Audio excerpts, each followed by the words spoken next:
Valerie, welcome to the Space Plus podcast. How are you doing? Thank you, Angelica. I'm really glad to be here.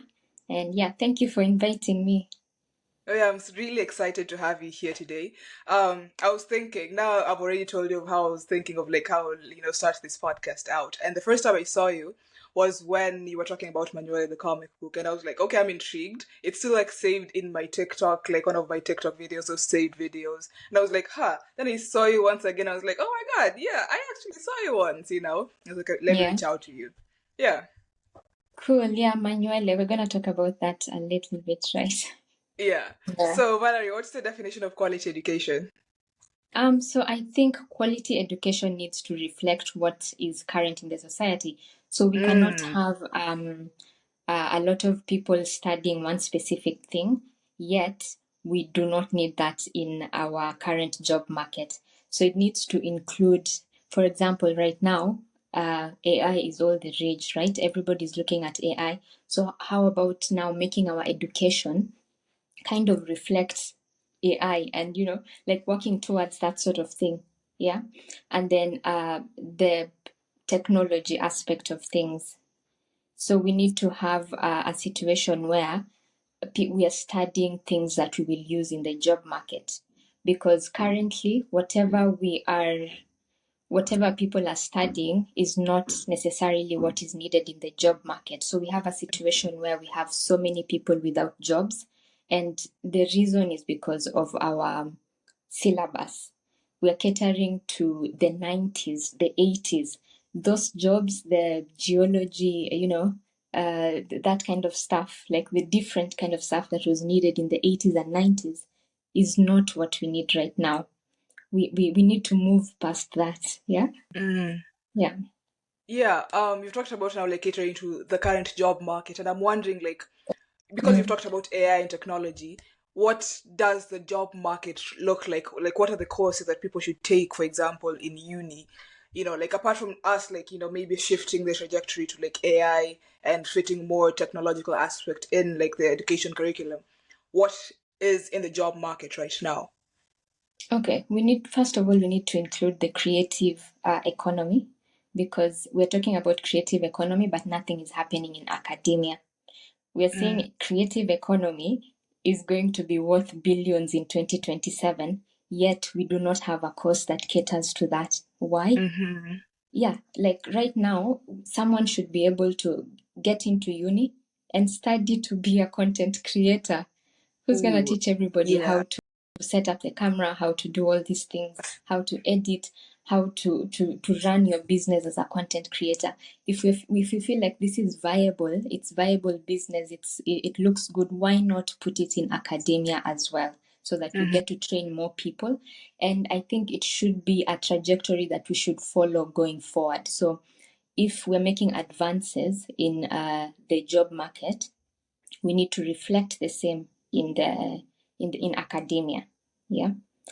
Yeah. So I think that's how it should work. Mm-hmm.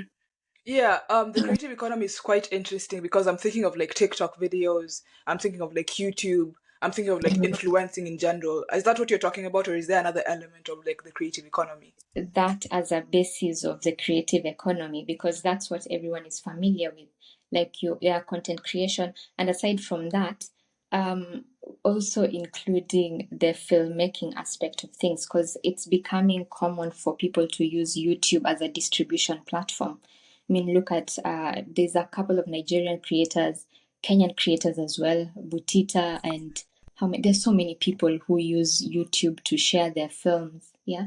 So we need to really look into it and not just from the content creation side, but also from other forms of new media, filmmaking, whether it's what else? Yeah, all sorts of filmmaking should be included in this part. Okay, lovely. And now let's go to Manuela once again. That's when like I first saw you on TikTok, and I feel like that's an element of like the creative aspect and the creative, side of the education system and like the workforce in general. And I'm wondering, like we've talked about the fact that you know more people are not drawn to Kenyan content, for example. More people are drawn to like the Western aspect of like content. And Yeah. you said like before we started filming, and because like they're being sponsored by like the West. So like if things are sponsored by the West, they'll make things that cater to the West, and then we'll be like primed to watch things by the West. So how do we reconcile this? How do we make it so that like we start watching our content and just like as you said like before we started Mm. filming, like we should encourage kids to like love the content that is made by Kenyan people, made by African people to promote that authentic state of being. Yeah, so in terms of any form of art, if you walk into any gallery here in Nairobi, or you look at the comics produced, you'll notice that most of them are funded either by the British Council, Goethe Institute. I mean, so it's foreigners who are really promoting art in our country. So I'm wondering, why aren't we the ones being the patron of art in this country? Yeah.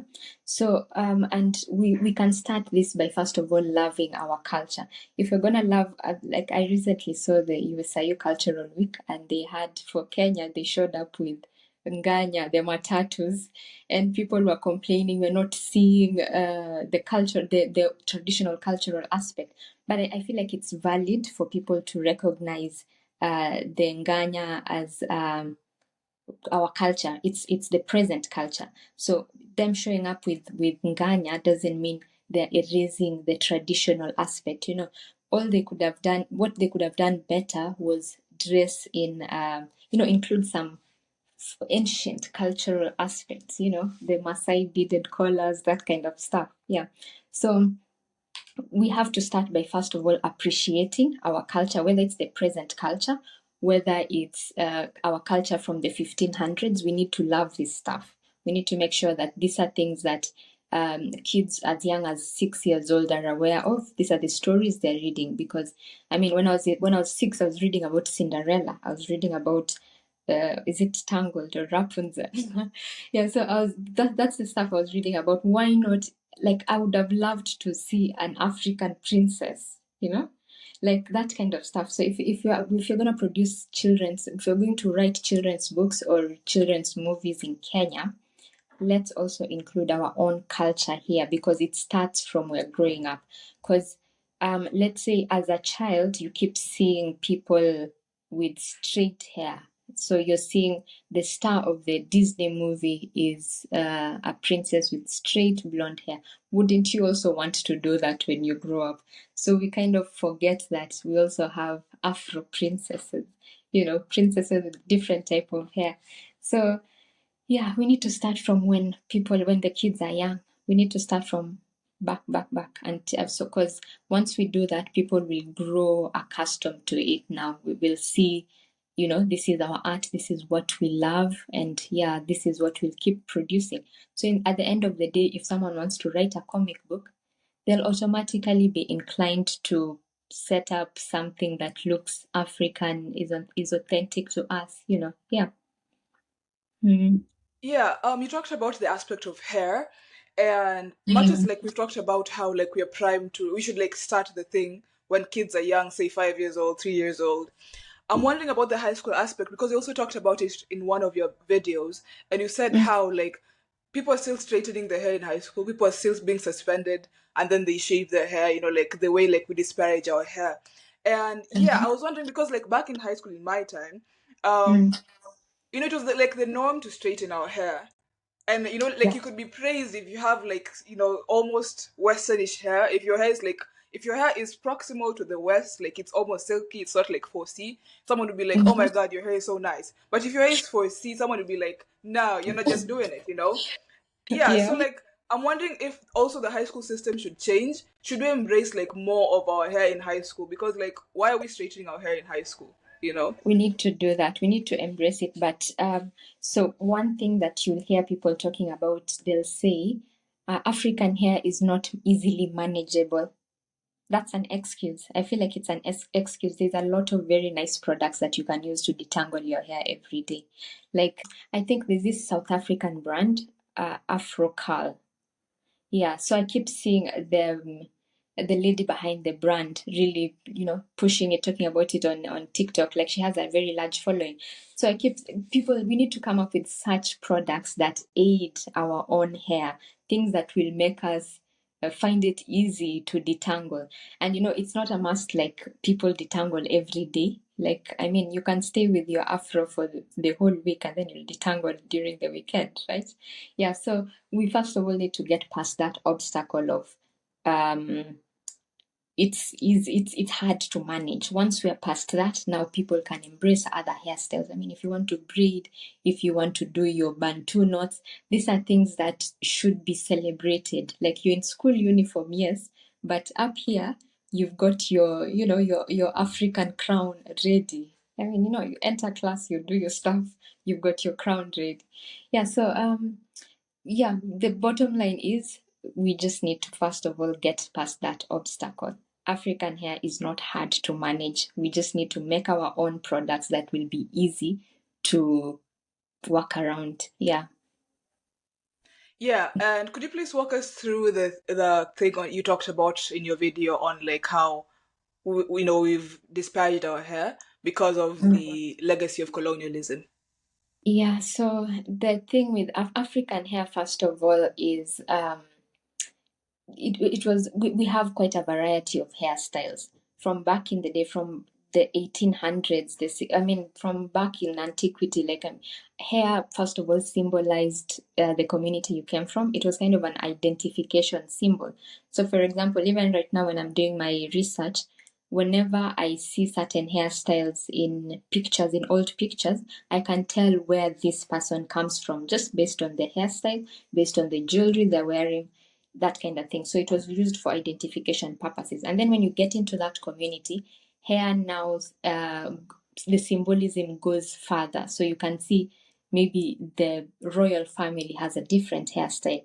For example, if you look at some communities in Central Africa, so they did head binding. So you find that their heads are kind of bound until it's quite long. Like, so people, first of all, archaeologists used to think that it's alien skulls, but that's a specific community in Central Africa. So the different hairstyles usually meant different things for that community. So, but then when the missionaries now arrived, what happened was they wanted everybody to be uniform. I don't know for what reason. Some people have suggested, some researchers have suggested that it was a way of wiping culture so that they can, assimilate us into their own culture. So they decided, okay, if you're going to come to the mission schools, you'll have to cut your hair. So that's where it began. So if the children are cutting their hair, when they grow up, they'll also cut their children's hair. So they just captured one generation and the rest is history. The rest of us just followed. People just decide, okay, primary school children, especially in public schools, all of you need to cut your hair. You just show up like that. Hair is long hair or hair. As long as if you have hair, that's a problem to them. Yeah. So up until recently is when I'm seeing some high schools are actually they're allowing students to braid their hair. Some high schools do that, which I think is good because we're moving somewhere. So if and then if it's primary school, they can put their hair in contours. Not that bad, but they should allow more variety. For example, locks. Locks, up until today, you can't start associating this with criminal activity. This is the same hair that the Mau Mau wore as they fought for our independence. It should be put in high regard, honestly, because I mean, like, I looked at that comment section and so many people came out saying that they've been arrested just for wearing locks. Some of them have been suspected to deal with illegal, what do you call them, weed, like, like, all of a sudden they're being told they're some sort of distributor or pedi as they call them here. Yeah, so just having locks is like a whole problem for so many people, and it's sad that it is today, 2025, and we're still castigating people with this hairstyle. It can't, because they're associating it with the Mungiki sect, they're associating with any person with criminal activity, and then there's the other thing where people think if you're wearing locks, it's dirty. Yeah, It's like they forget we also shower, we also have water and soap. Yeah. I don't know if I've mentioned everything there. Like, yeah, it's a Yeah. lot. Like, we just need to go through that comment section step by step. So many people came up to say stuff. Yeah. Yeah, on the issue of locks, honestly, I also feel like that's also a legacy of like imperialism because, Mm, because like the Mau Mau are fighting for freedom and they had to like disparage them and make us see that maybe the Mau Mau are bad people, so they started like talking badly about locks. But locks are very like good. Do you feel like the narrative of locks, much as like it's still not very good in Kenya, I feel like it's mm. shifted in a way because like more people are embracing locks right now. What do you think? Yeah, yeah, it's better now. It compared to the 90s. Compared to the 90s, it was just bad. So right now, I feel like a lot of people are wearing locks, even if it's temporary. I mean, because the other thing I want to talk about is weaves. So people assume that weaves and wigs were not worn in pre-colonial Africa. No, they were worn. And the only difference is the wigs and weaves that were used back then resembled our hair. It's not like we were wearing someone else's hair. We were wearing like hair that is it's similar to ours. Yeah. So yeah, I feel like oh my, what was the question? I think I veered off. No, yeah, the question was on if the narrative of locks has shifted. Yeah, it has. I feel like it's much better, but we can do better. Yeah, it's yeah, we are headed somewhere. Like, mhm. Oh yeah, that's perfect. Like you keep on bringing up amazing stuff, like the story now of weaves and wigs. Yeah, I'm actually shocked. It happened like before. I didn't know that honestly. Like that was something that was happening even before colonization. And yeah, I don't know because like right now there's a lot of rhetoric on cultural appropriation here in the US. Like people don't like it when people use like our culture. Maybe like people have braids and they're not like black people. And we are having this yeah, conversation with one of my friends, and she was saying how like in Africa, in Kenya, we don't care if like we see a white person in braids or yeah. in locks. Like we don't really care. But I feel like here in America, most especially like Black Mhm. Americans are usually like very critical of someone who's like embracing maybe the lock side. So, do Locks. you think that we should like welcome more people into the culture, or maybe there should be a line drawn?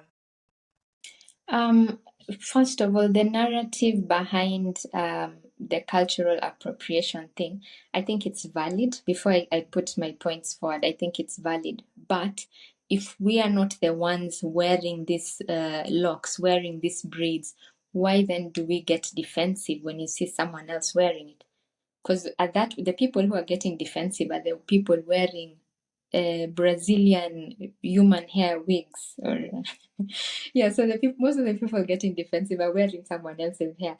Why not wear your own hair? Like whether it's a wig or the I don't know this type of hair, like our own textures, whether it's a wig or not, or it's your own hair, it doesn't matter. But we need to celebrate our own hair textures, whether it's from 4C to 3C, all those ranges of different textures. So it shouldn't be a problem because here in Kenya, if you saw, let's say, someone from a different race or culture doing locks or doing braids, people will actually be happy. They'll be like, yeah, yeah, you need to do this because I guess in their minds they're like, okay, even you adopt our culture, we've adopted a lot from your side already.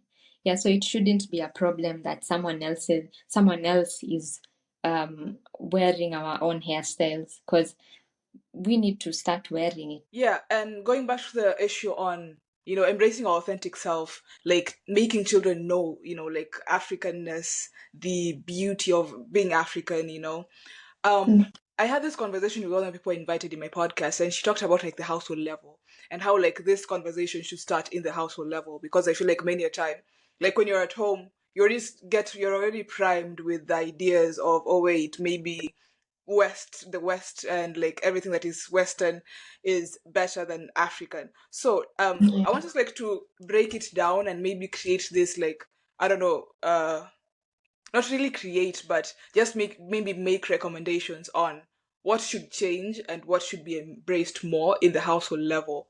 as a kid is growing up? Yeah, first of all, it starts with the content we consume. Like if children are watching cartoons with people of really different races and we're not including those, so if it's a cartoon that includes everybody, that's fine. Yeah. But if we're only watching people of a different race and they're not seeing themselves in these shows, then that's a problem. So I know of Akili Kids, I think so. So them they create content around African children, so at least they get to see themselves on screen. So apart from the content that they're watching, the next thing would be the reading, like whatever you're reading. The stories also needs to include African princesses. We have Sulwe, the book Lupita wrote. So there's Sulwe books like this, because we can't all just read Cinderella. We need to see, the kids need to see themselves in the stories, because if we're not seeing ourselves, then we'll start hating and saying, okay, I'm not worthy enough to be written about. Like, how come there's no one like someone with the same skin color as me, with the same hair in these books? Like, what happened to us? So they won't question, but they'll just be like, I'm not worthy. Like I'm just not there. Yeah. And then aside from that, the things that parents talk about within the household. Because if you're saying, let us import, let us just import clothing. There's no point of buying from here. Imported clothing is better quality. By doing that, you've already infused the narrative into a kid's child that Kenyan clothing or clothing within the continent is not it. Like if you want the good stuff, go out there. So the things that parents talk about also matters. And then the school system, whatever the teachers are telling the children also matters. So that and also then there's the other thing, the associates, the people the kids are associating with their friends. So if you have one household where they're pro, let's say buying things outside the country, or let's say reading Cinderella books only, you know. So if you have a child from that family interacting with another one from a different family where the values are different, either of the two will make the switch. Yeah. Yeah, so it needs to start from the really teeny tiny details within the house. Yeah, honestly, 1000%. I remember, like, in primary school, there was always this person who had this pencil from America. And they're always like, oh my God, you have this pencil, and like, you could not break the pencil or like lose it if you borrow it because it would cause something, maybe cause a disagreement. So, yeah, Mm, honestly, the narrative should start from us being kids. Though I'm wondering, because like when I was mm, a kid, I used to watch a lot of Nickelodeon and I used to watch a lot of, say, Sanjay and Craig and SpongeBob. And I mm, couldn't just bring myself to watch, say, Akili Kids because I feel like it's already like lame. And I don't yeah. know if that it's because now I was already socialized to believe that okay, maybe our content is not good enough. So yeah, what do you think about that? I think first of all, Hollywood has had a long, like how many years? Almost 150 years of experience. So their content is bound to be more entertaining. So we have to accept that to begin with. So as we also progress and try to make our content more engaging and more interesting to watch, um, we should get the kids started with our own content first and then supplement it with other people's content. Because if like the goal is actually to just make them feel represented within this entertainment industry. Yeah. So Nickelodeon, of course, will be more interesting than Akili Kids, but we just have to keep on improving, keep on making it more engaging. I mean, there's merchandise also, like accompanying the content with merchandise, whether it's games or whether it's the books, like stuff like that. Yeah, 1000%. I feel like the books do a great job. Like in as much as I feel like the film industry has not really evolved as much as like the 150 years of Hollywood. I feel like Yeah. books, like we can get really good books. Like as you've mentioned, Sulu is a very nice book. Or like books by Chimamanda Ngozi, if like they want to start reading feminist literature at 5 years old, that will be amazing. Yeah. Yeah. Yeah. Yes. So let me move to the next question. and this is something that you talked about in one of your videos, and it Mm. is, what is the best way to preserve African history? Okay, so that's a tough question. Let's just begin with that. So when I asked that question, I was expecting maybe, to get some revolutionary ideas. But so far we have people are talking about, of course, written works, but this has its disadvantages because we remember the library at Alexandria getting burnt and all that work lost. Yeah. So books, unless they are waterproof and they're fireproof, that it can be valid. Yeah, if we make it waterproof. And then the other thing was technology. Technology getting lost completely just because information getting lost because technology is disappearing. For example, the best example would be what happens if Facebook or Meta, like all the TikTok, if all these things disappear. What happens then? Yet we've stored our most of our stuff here. So nobody's thinking about this because we're like, this is gonna last like thousands of years, but we're not sure. So that's the danger of this technology thing. And then we're in a system where most of us are on subscription. So you're subscribing to content. You're not really owning the content. Yes, I've watched so many YouTube videos, but if you asked me to bring you a copy, I don't have it. It's online. So just having that your own saved copy, I feel like it goes a long way. So nowadays, nobody owns anything. It's just there floating in the air. So if someone decides to shut down the servers, if the aliens decide to shut down the servers, what happens? We've lost everything as a people, as you know. So the other thing is the pyramids. The pyramids have survived 4,500 years. I'm thinking whatever is gonna make sure that our history is preserved and doesn't get lost has to be physical, and it has to be in your face. Like it has to be big in your face, like the pyramids. Nobody can hide the pyramids. Even the British Museum, they can't take it and put it in their museum. Yeah. So the fact that we have what do you call this thing? The seed storage in, is it somewhere in Norway? This Svalbard something. So this bunker that stores all the seeds of the world, every single, just in case we restart this universe again. They've stored the seeds, yes, but where's the information telling people? So these were these people, they did this. These were the Africans, they did this. Were the Americans, they did this. Where are we storing that information? We've stored the seeds, yes, which is good. We need now to store the rest of the information, our history as a people, yeah, from what we have now in the present, going all the way back to until maybe 4,500 years, where we at least we know some bits and pieces of that info. Yeah. It's actually quite interesting. I didn't think of it in that way because for me, honestly, I was like, okay, now that we have the Mm. internet, let's just like, you know, I was also thinking of even like recommending to people, like people who make maybe African content, stuff like that. But it's quite interesting because if the internet disappears, then I guess we'll start from scratch once again and like start building our history from the very, beginning. And someone in your comment section Exactly. mentioned something on architecture. And I feel like the pyramids are an example of like architecture that has stood the test of time. So what do you think like right now, because like maybe architecture is the one of the solutions to make our history stand? What can we do with architecture to preserve African history? I feel like information should be infused into, is it the walls or anything? For example, if you look at the pyramids, the reason why we know exactly who was buried there, who built it, it's because it's on the walls, like the inside chambers. So if our buildings are just bare, then where are we storing this info? If the people of the future walk in, they'll just see empty buildings. They don't know who built this, how they built it, what happened.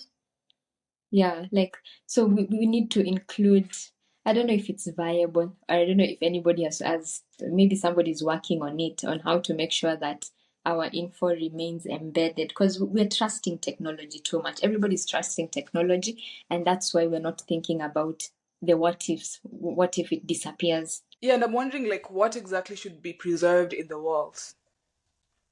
Of course, the historical records of each and every, like, just as much as we can, because we can't choose. Like, what I was talking about was African culture, because ours, so like I learned about this just a few years ago, that students in the US, like black students in the US, were being told, this is now in the 1900s there, they were being, or 1930s, I don't know the exact day, but they were being told that African history began with slavery, that they didn't have any history before that. And it just saddens me so much that nobody wanted to recognize that before slavery there was really prominent African kingdoms who were literally the bearers of the previous technological advancements of that day. I mean, the cradle of mankind is in East Africa, to be specific. Yeah, the Southern Cape. Like, I mean, like, so I was really saddened to learn that most of people were being told that our history began just a few years ago. So my goal with that video now was to just find ways that we can make sure this doesn't happen again. That the black people of the future, the African people, or all the black peoples of this world are not told that your history began just the other day, because us in the present, we failed to preserve that information for them. Yeah, and another person in the comment section talked about teaching our children our mother tongue. And I had this conversation with one person in my podcast as well, and we talked about how, like, in as much as we teach people, say, Luo or Kalenjin, like, there's no Yeah. incentive for someone, maybe, like, I'm not incentivized to, like, learn Luo because in the global scale, like, Luo is not very prominent, you know? I'll be more incentivized to learn Arabic or French because, like, more people will understand me in Africa, in the whole world. Yeah. So first of all, now that we us in the in East Africa, we speak English. English is enough to communicate with so many people in the globe. So if you've already learned English, it makes more sense now to, let's say, start with your there are traditional languages now, the Luo, Luya, Kalenjin, all these things, because okay, the one incentive can be you will get the juiciest gossip when you travel in December when you go for the holidays. You'll get the juiciest gossip, because I mean, so many people. Because I know my sister usually asks me to translate for her. I'm like, oh, you missed that, you missed it. Because, okay, that's just a side thing. But I feel like it's important because our 3,000 languages, imagine us being the bearers of these languages, and then in future we will be blamed for reducing it to, let's say, 200. It will be a sorry state. It's very sad, because like we just need to do our part here, make sure like the language is still spoken, it's still understood, because we have a couple of communities within Kenya, in fact, that the language has disappeared. Because have you heard of the Dorobo? Yeah, we read about them somewhere in like SST. Yeah. Mhm. Now, the rest of the communities, things will just disappear until we'll just be, we'll be reading about this stuff. They'll be reading about this stuff and they won't know that it was a lived experience, not something that is just out of the blues. Yeah. Yeah, 1000%. Like maybe in the future, I don't know, 2192, they'd be like, there's this Kikuyu tribe that existed. It would be so interesting. Oh my god. But I really Mm, appreciate what CBC is doing. I don't know if it does it to the maximal way possible. I don't, because like again, the lack of funding and stuff like that could hinder maybe the learning of languages. But I feel like CBC is doing a good job in maybe learning ethnic mm. languages compared to like 844. Yeah, CBC is way better. From the comments I hear from people, they're saying well, it's intensive and they have a lot of things they need to do as parents, like participating in the projects and all of these things. But I think all in all, they're doing better than 844, because 844, first of all, 844 started in 1986, I think, or 87 there. Yeah, probably. So 844 was the system known for caning students who spoke mother tongue. Yeah. So if CBC is not doing that, then we are headed somewhere. Yeah, because I mean, if you like, for our parents' generation, even them, they talk of having a certain board that you carry around if you're hard speaking, for my case, Kalenjin.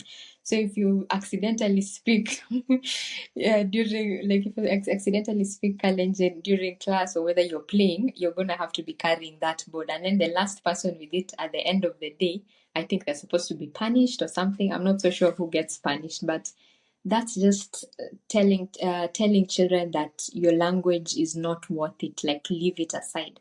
And I feel like it's not fair to African people, like wanting to erase their language. I mean, like, because if you yourself are speaking the language that your forefathers spoke, like people from 890 BC, no, not 890 AD spoke, the only difference that has happened is a bit of modification, like the language undergoes a bit of modification, adding certain words, removing certain words, and you feel like it's necessary to completely eradicate someone else's language. I don't think it's fair. Yeah. I remember in primary school we used to have this thing on Kiswahili speakers, and yeah, the thing on like the people used to be punished because of speaking Kiswahili, and yeah, that honestly ties back to our previous conversation on how we are raised as kids, like the understanding we have as kids. So like we were raised to think that Kiswahili is not a good language, and if you speak It's, Kiswahili, you'll be punished. So of course I would not want to speak Kiswahili because I'll be punished. Yeah, it's quite mm. interesting. Do you think that the music festival, drama festivals are doing a good job in preserving African history, African culture, and making people be aware of African culture? I think they are. Yeah, they are, but I don't know if they're I don't know if it's intentional or they're just targeting to win, because it's a competition, right? Yeah, so I feel like the drama club in most high schools are really good with this. They're preserving our culture in a good way. Yeah, I think they are. Mm. And going back to the conversation on Strathmore and the Cultural Week, my friend actually sent me that I think yesterday. It was quite interesting seeing Mm. that the understanding of our culture is like Nganyas, maybe Genge tone. And it's quite Yeah. interesting. Could we walk through that? For me, I told my friend that, maybe these are like maybe Nairobians, the kids in Strathmore, so they're well off kids. And for Mm. them, maybe the definition of like culture is now maybe that Nairobi culture of like Nganyas and Genge tone. And for someone like me who grew up in Eldoret, like my definition of culture is like when I go Mm. back to Shago in Oyugis and like the traditional music and stuff. So Mm. I'm getting an element of culture being in flux, and it's quite interesting how like maybe people's definition of culture right now is not like my definition of culture, where for me culture was singing traditional music, the traditional like kayambas, for example. So what do you Yeah. think about that? Where is culture headed to right now? First of all, we must recognize that culture changes, culture evolves. So, what's happening right now, the fact that they recognize the Nganya as culture, it's because it's the present culture. So, we might not look at it as our traditional culture, but in 75 years' time, that might be traditional because we don't know the modes of transport that will be there in the future. Maybe, the things levitating in the sky. We're not sure. In future, that might be looked at as traditional culture. So it's okay to celebrate our culture right now as it is, but also one thing that we can't forget is the past culture, because if we go ahead just celebrating the present and then forgetting what was in the past, then we're doing ourselves a disservice there. So we need to celebrate the present culture, but also remember and incorporate the previous culture so that we are not leaving behind a lot of rich culture. Yeah. Yeah, honestly, because in America over here, like they Mm. celebrate their, past culture. They still talk about Greek mythology and stuff like that. and like they talk about that and like go to the Roman Empire and like they know how to trace their history. And I feel like we should honestly Mm. incentivize people, I don't know, through like praising our culture, maybe showing them how it's great, and just like start from the very beginning and show them, oh my goodness, like our culture is very rich and diverse and just beautiful, you know. Yeah, and I feel Yeah. like Hollywood has done a good job on that, like making sure those stories are remembered. Like, for example, Gladiator, like remembering the 300. Like right now, the movies about Alexander the Great and who else? Like there's so many personalities that they've managed to like shed very, like a lot of information about them is we even us who this is not our culture, but we know so much about them. So now our film industry, this is where their effort should come in. I know most people focus on creating films that they want to profit quickly. You want to put in the money and then, show your film, earn whatever you need to earn there.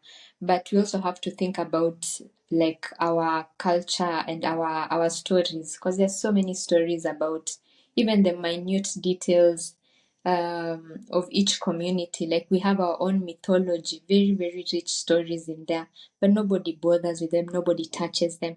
And we can trace this attitude from the colonial aspects of things. Unfortunately, I know you told me I like talking about colonialism a lot. It's because we can't avoid it.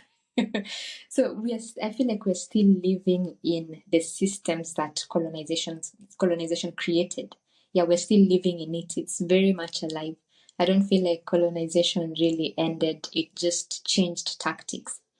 Yeah, so it changed tactics, it changed the formats, but the same systems are still present, and those systems were meant to they're meant to make sure that the settlers who remained here were thriving, because Kenya was supposed to be like a colony state, like where the settlers, like now the like UK now invites their people to live here, similar to Australia. I mean, like, who knows about the indigenous people of Australia? Like, it's like they're forgotten. And it's sad because I feel like Kenya was supposed to be that type of community, that type of country. What happened was our population never allowed for it. So, I mean, we just continued multiplying. We continued multiplying. Yeah, so the systems that are here, and this is not even hearsay, it's a whole research done by a group of three economists, and they won the Nobel Prize for, I can't remember for which section, but they won it either in 2024 or three. I'll just share that with you. So whatever they talked about was the systems that were created in colonial times are the same systems that are being used right now, and it's the reason why some countries seem like they can't really get away from poverty. Like, no matter what you do, you change leaders, you do what you, as long as the system is there, we're not making a change, we're going to remain the same. So these systems, like, they allowed for us to see ourselves as, okay, if we want to succeed, let's work hard and become like the mzungu now. Like most people would be like, let me just work hard and work more, like try as much as possible and get there. So in the process, you're living you don't want to identify as African. You want to be closer to the settlers so that you can live the life that they're living. So you end up living a lot of information, a lot of cultural identity, a lot of love for your culture. So if you count that like three generations after that, let's say the 70s, the people who were born in the 50s. So by the time you get into the 2000s, everyone wants to speak with an accent. You want to identify as like you don't want to identify with your community. You only speak your language with people when, like, you only speak it at specific occasions, not every day. Yeah, so when that becomes like the main thing happening to so many people, then everything else disappears as our culture. So you'll find that even filmmakers, musicians, people just want to mimic the West. You don't want to, because for us now, like our generation, we're no longer aware of these things because maybe our parents forgot about them. So for us, it's something in the distance, something that we learn about it in history class, but we don't know what really happens. Yeah, and the same case goes to our museums. I feel like our museums need a revamp. I don't know. You've been to any museums here in Kenya, like, because I don't know, like it's just not it. I've been to Kisumu. We used to go to Kisumu a lot in primary school, and I Mhm. think we went once in high school. So Kisumu National Museum, we went there a lot of the times. I've not been to actually the Nairobi Museum. So I've been to Mhm. like museums in Nyanza region and Western Kenya for the most part. And Yeah. yeah, I actually watched the video on like the Nobel Prize winners, and it's interesting how like you mentioned the system and how like the system sometimes is designed to for someone's failure. For example, I wrote an essay actually on like how the system sometimes is designed for failure, so it's quite Nice. I'd interesting. love to read it. Then like I Yeah. looked at it from the perspective of like Kendrick Lamar's Super Bowl performance and how like it's all a game, and if you play like Uh, according to the game, yeah. you're Yeah. supposed to maybe you'll not win because you're supposed to play according to your role. And maybe for the role of black people, for example, is like Mm. we've been made to be less beings. So if you play according to Mhm. that role, sometimes it will be detrimental. So I'm wondering like maybe the effect of globalization, because Yeah. right now I feel like America, like we don't really listen, not everyone listens to Taylor Swift these days. I feel like in the 2010s, for example, like everyone listened to like Western music and stuff like that. But right Yeah. now it's better off because like we're embracing more piano, we're embracing gengetone, we're embracing Afrobeats. Yeah. Afrobeat. So what is the effect of globalization? Um. I feel like I don't know whether it's contributed to us embracing our own music. So I feel like Kenyan music and okay, first of all, Afrobeats became popular. That's when Kenyans now decided that okay, this is a thing. Let's also jump on this wagon. Yeah, so I feel like globalization really plays a role in kind of pushing people towards certain genres, whether it's amapiano, whether so gengeton hasn't really broken through, but I hope it will at some point. But the sad part is I keep hearing people say that gengeton is not just it. Gengeton is not yet there. Like they're kind of castigating it as the music you shouldn't be had listening to. So, and we always say Kenyans do not support their own, but I hope in this context they will, because it's fun and interesting to them when they're dancing to the TikTok videos and the TikTok dance challenges. But then if you ask them on the side, like what kind of music do you listen to, the answer is different. Yeah. Yeah, on the thing on gengetone though, because like I Mm-hmm. feel like there's a lot of fetishization of women, objectification of women. Is that much as like we should embrace our culture, Uh-huh. I feel like in a way, like we Mm. may fall into this trap of, okay, we're embracing our culture, good, you're listening to Urbanton, you're listening to Gengetone and enjoying like music.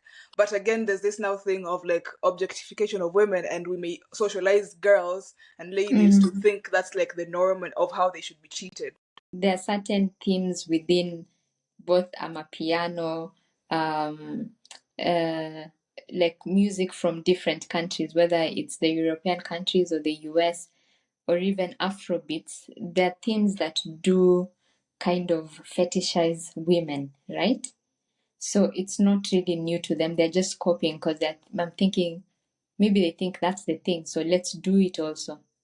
Because I mean, like we've attacked Gengeton saying that they do this, but it's still present in other music genres. Yeah.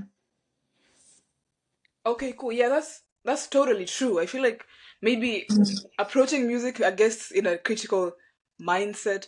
How can young people approach music? Because many a time I feel like for young people sometimes, Mm. for hip hop specifically, I watched this video on maybe like people, kids are listening to hip hop and they're embracing, I guess, gang culture, like shooting is going on.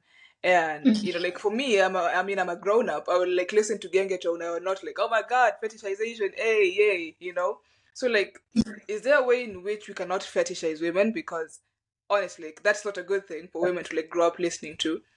Yeah, I think it's possible. We just need to get into the core music, like what is it we want to say? Because I mean, there's so many things you can write about, like in music, and there's so many artists who are really, I'd say they're really big without having these themes within their songs. And yeah, like there's a lot that they can do. They just need to steer clear from the narrative that in order for you to be big in music, this is what you need to include in your content, in whatever you're talking about. We just need to move away from that. Yeah.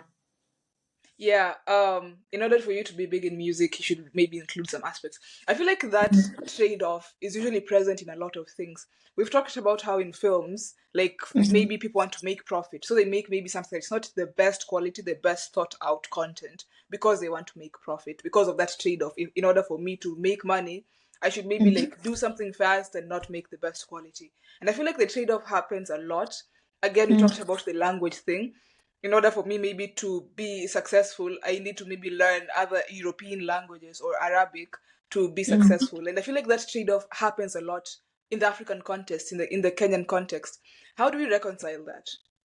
I wish we did not have to deal with that. I wish we were self-sufficient, like being able to just create our own industries and profit from that, thrive with this stuff. Like, for example, I think I was talking about this with someone just the other day. So if you look at most of the billionaires in Kenya, like let's say Kenyan shilling billionaires, yeah. So most of them, you hear that where they invest in treasury bonds, treasury bills, that kind of stuff. They're not bothering to set up industries. We are so reliant on the industries that have been in existence since the 90s, about the 2000s. So the Bidco, and then all those industries on Mombasa Road, Athi River. So we're still reliant on the same industries. So when somebody like gets into, they get a hold of a big money, they decide to put it in treasury bonds, and then they just profit from that. They've cut off so many people. What if they decided to put this money in a factory, or decide to produce something, or do some value addition for a certain product that already grows in our land, it grows here in Kenya, or things like that, or even farming. And then within the factory, there's workers there. Within wherever these products are being sold, there's other merchants within there. So you with your money as the billionaire, you're going to benefit so many people, a whole line of different people, different, like hundreds, thousands, even thousands of people. So I feel like most of the people who would be, let's say, uh, people who would spearhead our growth as a continent, or even as a country, are using the money, they put it in treasury bonds, or they go and stash it in Cayman Islands, or they stash it in Switzerland. It's not benefiting anyone by them, it's just benefiting them and their families. Yeah, so I kind of wish that we took control of that aspect, growing the continent, producing stuff for ourselves here. And then the other thing is opening up our borders. Honestly, it shouldn't be expensive to fly to Mozambique. I saw that TikTok and I was like, like how many dollars? It was like 600. 600. And not even Mozambique. Let's talk about holiday in Zanzibar. If you're living in Nairobi, if you do that calculation, you'd be like, see, then I just go to Dubai. It's the same. Yeah, like it's the same. So we need to make sure that movement within our countries, within our continent is easy. Like, for example, if I have a shop on Instagram, or I'm selling anyone on my website or something like that, and somebody from Nigeria wants to order, we should make it so that if you're in Nairobi, that product gets to them the next day. It should be that simple, not blocking off our borders and behaving as individual countries. Okay, we're individual countries, but I'm reading this book and I am really against. So it's called Africa is Not a Country. Yeah, so that statement itself, I feel like it goes against so much of what we want to achieve as a continent. I really want to know what the author, what his argument is. So yeah, because if we are going to say Africa is not a country, yes, it's not a country, and we appreciate all the different cultures, all the different people, the different nations, but it should be just a statement. We're not a country, yes, but we work together. Yeah, we work together like the way Europe, if you want to move from Spain to Italy to where, you can do that in a day with the Schengen visa. It's so easy to move around. Why then is it so difficult, like to move from even Kenya to Tanzania? Like the border, they'll keep you there.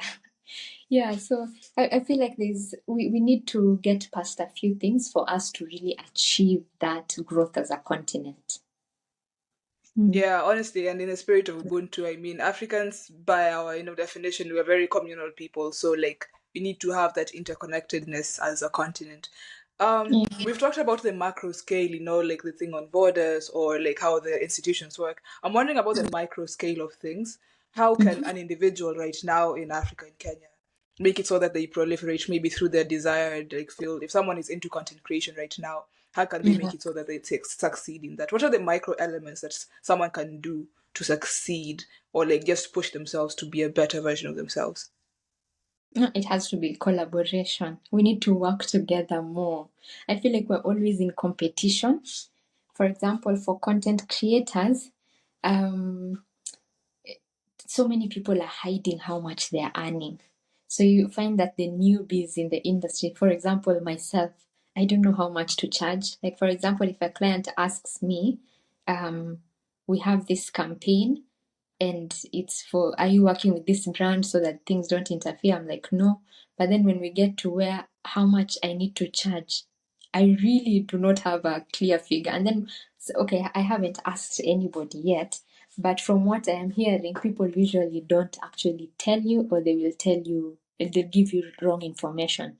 So, first of all, as content creators or people in the creative economy, we need to have this togetherness, like we're working as a block, because within that block is where people will thrive. Because it's difficult to thrive when already you're working singularly.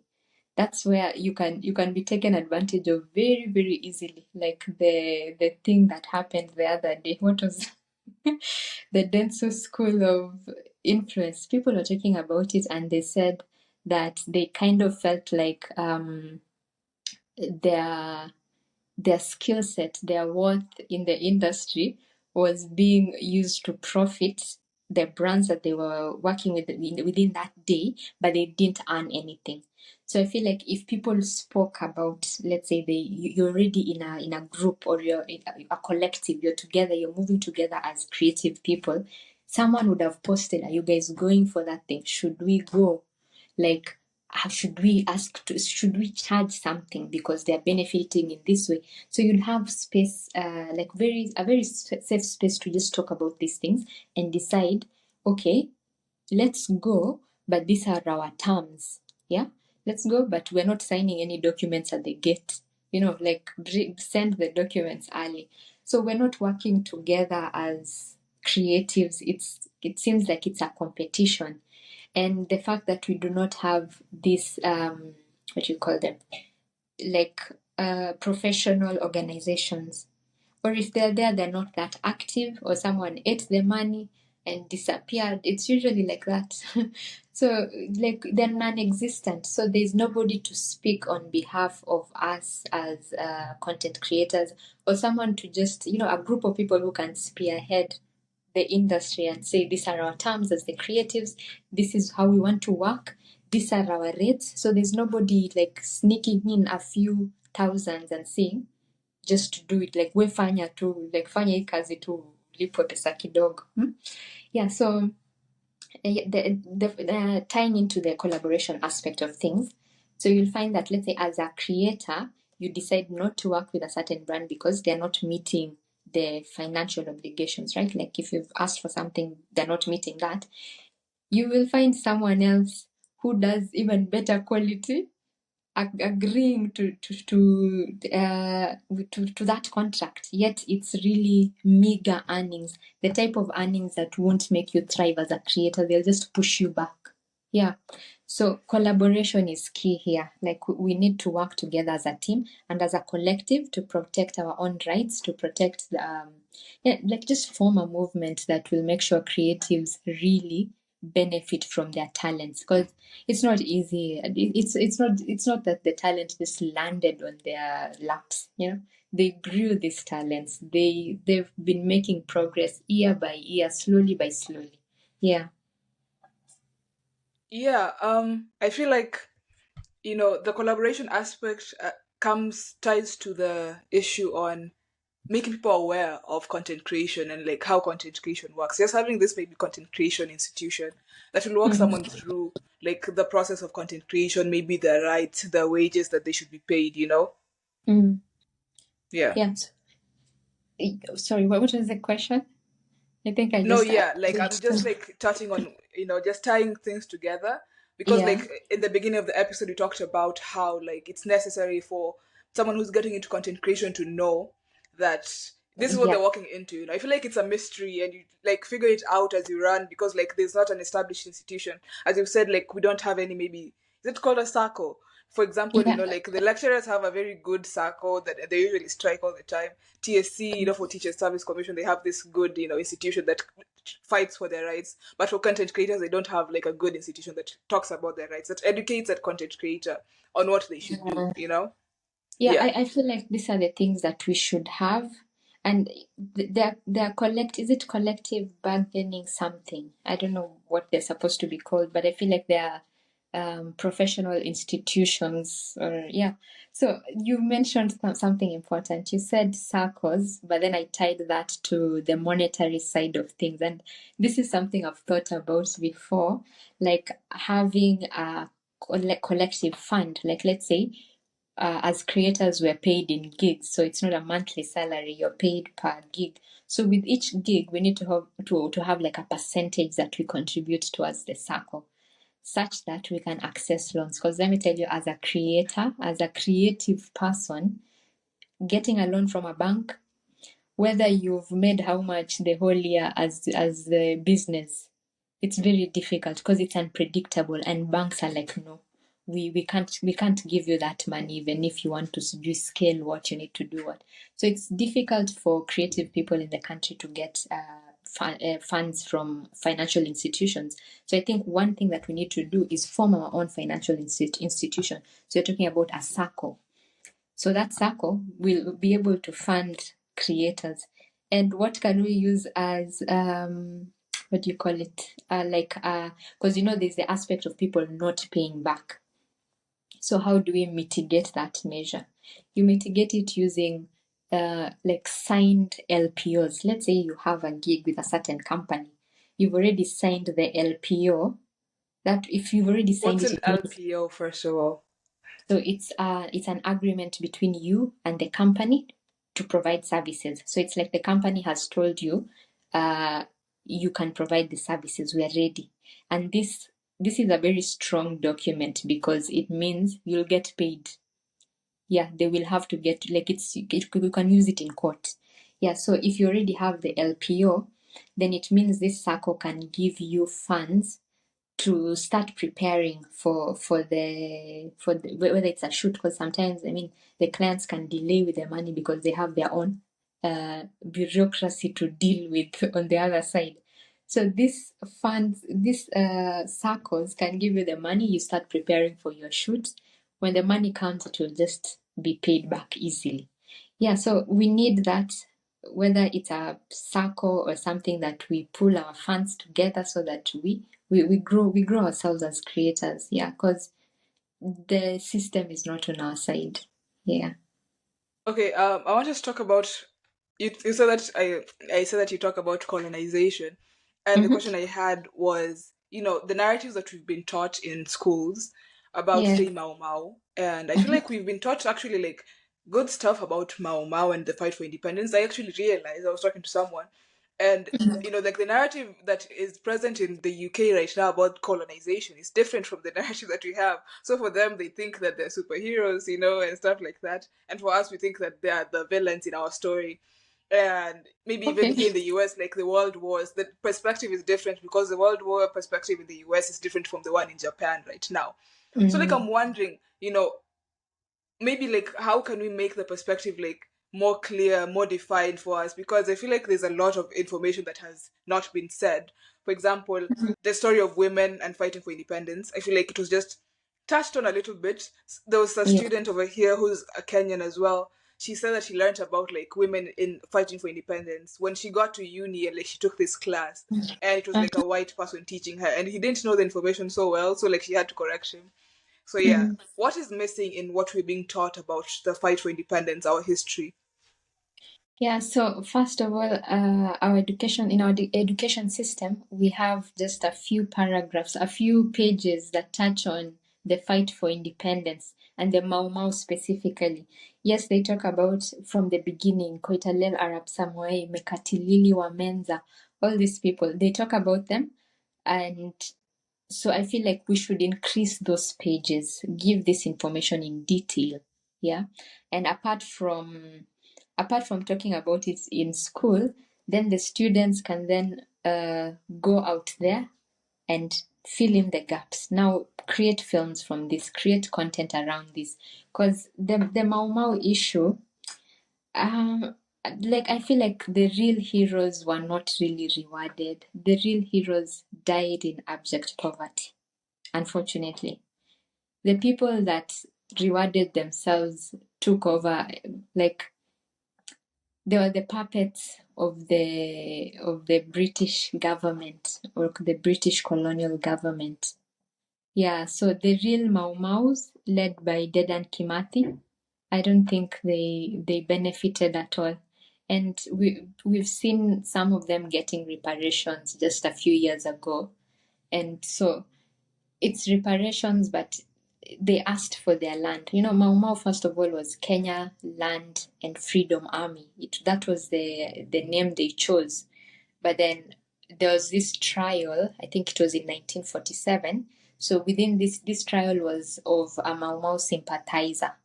So as he was explaining himself in Kikuyu, he kept mentioning Mau Mau. Like I can't remember what it means, but he kept on mentioning these words, and all of a sudden the settlers, because this was a very widely covered story, the settlers now decided, okay, what maybe the organization is called Mau Mau.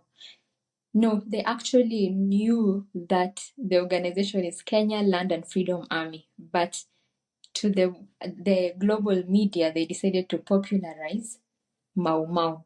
Why? Because they wanted to paint the Kenya Land and Freedom Army as like a ragtag organization, like they're just out to bring chaos in the country.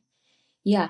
So first of all, Mau Mau wasn't the name they chose. They chose Kenya Land and Freedom Army, and I feel like this really articulated what they wanted because they're talking about land.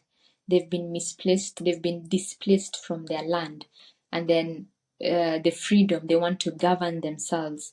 So them choosing to use the word Mau Mau, first of all, it just like it doesn't legitimize them as a proper organization. So that was the first issue that I saw with everything about Mau Mau, apart from of course not everyone really gaining what they wanted, because I mean this is quite a dense story. Now I've remembered something else. um the reason why they wanted their land back, like the central part of Kenya, it has always been fertile, very fertile. You can grow anything, and for that reason, the Kikuyus were known to be very, very good farmers. They would supply people, like trade caravans would come here.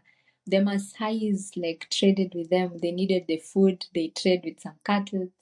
Yeah, so the area, like they never really experienced farming, but as soon as the settlers came and they were displaced from these lands, the settlers focused on growing coffee and that kind of thing. So the cash crops, and these cash crops now created a famine issue. And this is not, it's just not in Kenya. This happened in India as well. Like taking the people's land, growing something else except from food, except growing food. Yeah. Yeah. So as the Mau Mau story just needs to be told every single day. I mean, if anyone can create content around that, well and good. Because the good part is, as much as they were called Mau Mau, they decided to take this as an acronym and create something for themselves. Mzungu aende Ulaya, Mwafrika apate uhuru. So they made it work for themselves. So I have a video talking about this. I'll post it soon. I don't know when, but yeah, I have a video somewhere where I talk about the real name, what it means. Yeah. Okay, and we'll be sure to link it in the description if you release it. So I'm Okay. wondering right now, like you're watching a lot of content, you're learning a lot of things about like reclaiming the African narrative, about our history, about our culture, about like, the effects of imperialism. How do Mhm. because it's a very, daunting venture to get into, I should say, like sometimes it's bleak. How do you maintain the optimism? I know for a fact, and okay, now that we talked about preservation of history, I know that we're heading somewhere because we're not just talking about this stuff. We're making sure that this stuff isn't forgotten about. Yeah. So by virtue of the fact that we're making sure that this history doesn't get forgotten, or it doesn't or someone doesn't misconstrue it, or just decide to remove some information or add their own things. I'm happy about that. Yeah. So it's most of it is sad stuff. But the other thing that I enjoy about this creating this type of content is, first of all, the pictures I come across. When I come across these pictures where you have really African people in all their finery, with all the jewelry, with their hair, with what, I'm like, wow, wow. We really knew how to do this. Like, and with all their pride, they look like they're happy. Like all these pictures, as much as they were taken 1890s around there. So I can imagine how it was much better before photography happened. Yeah, and we know it was better based on the stories that we hear about. Because some of these stories right now, they sound like myths, but I kind of believe some of them. Yeah, honestly, for me, I feel like just knowing how like the effects of the internet and how we've been able to like learn our culture every single time I stumble on people who are like making me learn more about my culture. It's very encouraging, and how we've Yeah. been able to embrace more of our culture, say like in the music, for example. Like right now, we're definitely shifting to a better position than we were at like maybe 50 years ago, and it's very encouraging. And as much as it's taking a very short period of time, in the long term, I feel like we'll get to a good position. So the final question I usually ask Valerie is, what would you do if you are given the opportunity? Like, what can you do to improve or change the education system? Or what is your utopian vision of the education system? Oh, wow. I think this actually ties in with what I wanted to mention at the beginning. So let me just say it. So if I was to change stuff, I would make sure that students are more self-reliant and self-starter, especially with their programs. Because right now, it's like there's a set timetable, and then you're being told, okay, now it's double math, and then we go to single Swahili lesson, and then now we go for PE break. We do this. What if children just woke up and, okay, the previous day they decide tomorrow or next week I want to achieve, okay, they have the quarterly goals, like the term goals. They decide I want to achieve this term, and then now they break it down to, okay, this week this is what I want to accomplish, tomorrow this is on my to-do list. Like it should be run the way corporate is run, because if they're going to work on the other side, why not start them early? Yeah. So I feel like having their own timings and goals really helps the inner growth. Like you're able to just decide, let me do this. And of course, these things should be done with proper guidance by the teachers. So it's not them deciding, oh, I'm going to wake up and eat candy the whole day, or I'll be playing the whole day. Just some guidance. But most of the decisions should be made by the students themselves. Because I can tell you for sure, I have struggled so much as I was in corporate first, and then now that I am running my own company, I usually struggle with, do I need to work today? Or should I just can I work tomorrow? See, I'll work over the weekend. That's the thing. Those are the things I tell myself. I can work over the weekend. Let me sleep in this Thursday or this Friday. So being being a self-starter, not having to really depend on someone else's authority to get things done. Because for sure in corporate, I knew it's not like I need to do these things, like I need to really work hard on this stuff. I just knew I need to show up for that meeting and talk as though goals are being accomplished. It's sad. Yeah, so you just show up and say, okay, so this is what we've done, this is what you're going to do. Just gloss over your accomplishments or your team's accomplishments in the week or within the week or within the month. Yeah, so I feel like that, first of all, that doesn't work when you are self-employed or you're running your own business, because you can't put, okay, I don't know if I can use this word. You can't bull yourself in this. Yeah. Like it's just you and your goals. So if children are trained from the beginning that this is what you want to accomplish and this is how you're gonna do it, you're doing things according to your own terms. That will be better. Someone also mentioned that we can't all run our own businesses. Then if we can't do that, why can't we be collaborators then? Instead of having employees, why don't we become collaborators also? So we need to just relook the system, see where we can make sure that students are being primed to be self-starters, self-reliant, and also, like they need to think outside the box. So it's not a straight line. Yeah, life is not a straight line. Mm. Yeah, and I feel like that starts from the stories again that we consume, because I feel like most of the stories that we read as kids, it's very Mhm. linear and very formulaic, and then just like thing one happens, thing two, then thing three, live happily ever after. And now Yeah. we grow to think that this is how life should work. I'm wondering, on because you said that Mm. someone should be self-reliant, and we should promote that. If we're having maybe a day in the life of a primary school student or a high school kid or like a university kid, what does that look like?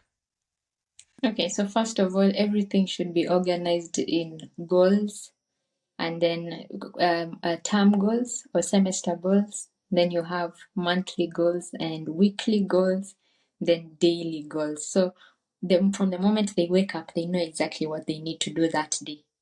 And of course, that should include leisure time, time to relax, time to read a book, or if they want to watch a movie or to do something like that.